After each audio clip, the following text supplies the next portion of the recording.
Од прадедо, дедо, татко на син, адетот за одбележување на Тодорица во Свети Николе се пренесувал со векови. Точни записи за тоа од кога овој во христијанството голем ден масовно се слави во малата Овчеполска општина нема. Корените на празникот не го паметат ниту самите мештани, но знаат дека традицијата не згаснала со векови. Зошто се слави Тодорица во Свети Николе? Па, со слава е. А зошто се слави? Па не знаш. Што знам, ја не знам. Што знам, традиција на Свети Николе. Низ вековите, прославата на Тодорица во Свети Николе не се променила многу. Па ево како што гледате.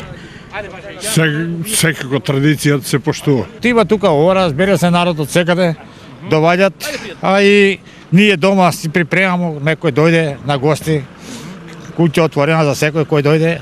И така. Годинава за Тодорица во Свети Николе се собраа гости од цела Македонија, но и пошироко, во склоп на меѓународниот фестивал на изворен фолклор Тодорица, што го организираат општината и Домот на културата.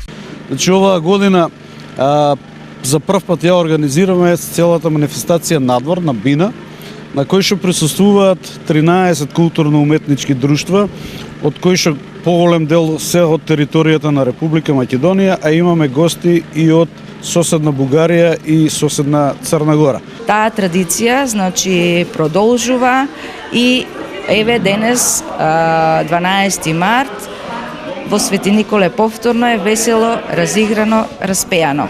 Фестивалот е одлична шанса за дружба, но и зближување меѓу народите. Mi smo jako zadovoljni što smo došli na ovaj festival, prosto da vidimo neke izvorne priče koje se dešavaju na tom festivalu, a i da pokažemo ono što je kod nas ples, igra, tradicija, način na koji mi to znamo i umijemo. Инаку, Тодорова сабота или Тодорица се слави во првата сабота од Великденските пости и е ден посветен на светиот великомаченик Теодор Тирон, кој настрадал во прогоните на христијаните од страна на римскиот цар Максимилијан.